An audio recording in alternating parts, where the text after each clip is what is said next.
po sa maghimay ka Maria, niingon si Santa Isabel, bulahan ka sa mga babae nga tanan, ug bulahan usab ang bunga sa tiyan mo nga si Jesus.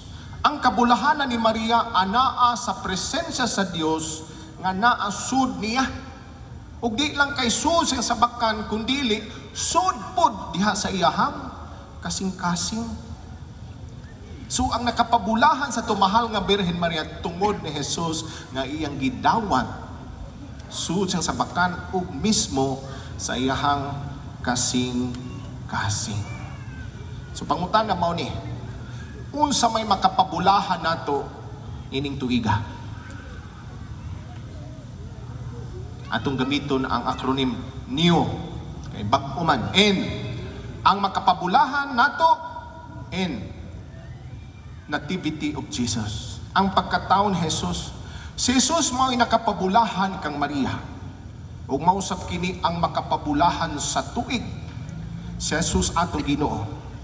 Daghan gihapon sa mga taong karon mutuo nga ang kabuluhanan sa tuig naas mga palihi imbis kang Jesus nato isalig ang tanan.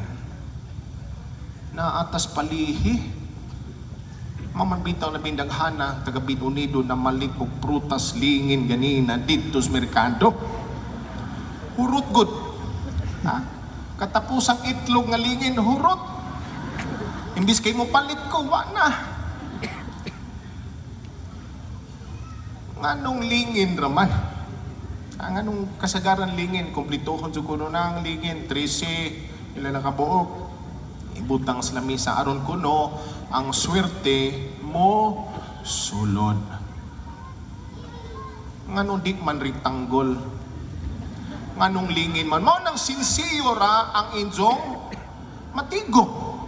Kay ug rectangle pa di papel unta. Muna sa sunod tuig la adura kay lingin may palita. Pamili man to mga pagkaon dito mo rectangle. Kay aron makapaswerte. Ha? Nasa uban magbanha-banha, mao nang magpabuto, paandar og motor nga perting banhaa. Aron kuno mo gawas ang di malas. Ug di malason jud kag naong, di malason jud ka. Maigsoon, dili sa mga timaan sa kalibutan magdepende sa ang kabulahanan sa tuig, kundili sa gidak-on sa atong kasing-kasing nga modawat kang Jesus sa atong kinabuhi aron mahisama kita kaniya sa pulong ug sa buhat. Mao nagipakatawhan ta Ginoo, taliwa nato, Emmanuel, kauban nato aron mahisama unta ta niya sa pulong ug sa buhat. Sa niyo, entrust everything to God. Isalig ang tanan ngadto sa Dios. Daghang mga tawo nining bag-ong tuig, daghang plano, daghang damgo, daghang resolusyon. Ang pangutana mao, injo bang gi-appeal sa iyong plano, damgo, resolusyon ang Ginoo? Bisan pag-unsa kanindot sa inyong plano, kung wa ninyo i-appeal ang Ginoo sa inyong plano, way kapuslanan ang tanan. Nasa Proverbs 16 verse 3 ningon, entrust your works to the Lord and your plans will succeed.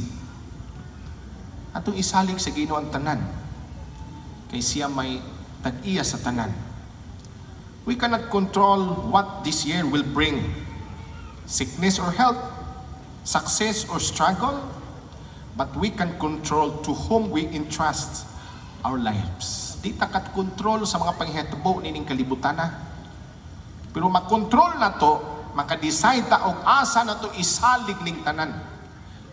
Watay lang isaligan ang Ginoo lamang. Busa ayo pagsalig sa imong katakos, ay pagsalig sa imong abilidad, ay pagsalig sa imong kwarta katigayunan, ay pagsalig sa imong connections. Anytime mawa na tanan. Anytime sa usa ka pagpamilok, mawa ang tanan. Busa imong pamilya, imong trabaho, imong ministry, imong damgo, bisan ang imo mga kahuyangan o mga kahadlok, isalig na sa Ginoo. When God is first, everything finds its proper place. W sa new, willingness to change for the better. Kasibot nga magbag-o. Kay bag-ong tuig, bag-o usab nga kinabuhi. Ug anhi musod ang atong mga New Year's resolution. Kung niagi mga katuigan, layo kay kas Ginoo, wa kay pang Ginoo sa imong kinabuhi, sige lang kag negosyo, sige kag patigayon sa imong mga trabaho, nga wa kay pagtan-aw na ba ni Ginoo sa kinabuhi. Karon, simba na. Balik na sa Ginoo. Kung sinangagi mga katuigan, nagpapadlong kas ginikanan, anak, wala, karon tuiga bawi patuog tambag ginikanan. Kung nang labi mga katuigan, nagluib kas imong pamilya, karon pamawi, balik sa imong baning pamilya, ug ayaw na buhata ang sayo. Daghan kitag atrasos Ginoo, pero ang Ginoo dali nang maluoy nato. Bisag nakasaka, basta mangailan ka pasaylog mo saad nga magbag-o. Ang paghinulsol ug pagsaan sa pagbag-o may atong paagi sa starting up again. Or mag-computer na gibayrusan, clag na, aron mabag-o imong restart. Pausad na. Ug masipya ta kay mga tao masanta, bahala ka pila ta mo start up again.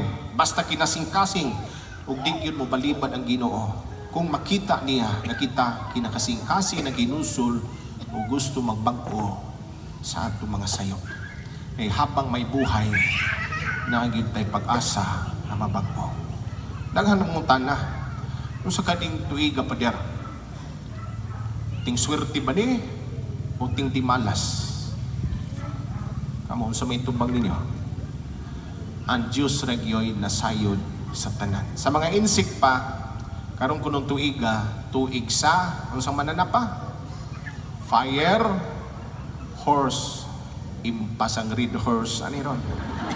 Mamatid naman May di mag-anggad sa hayop o kabituunan ng atong kapalaran, kundili sa palad sa Dios, kang kansang kamot gikuptan ang panahon, kay sumala sa basahon sa ang gipadayag.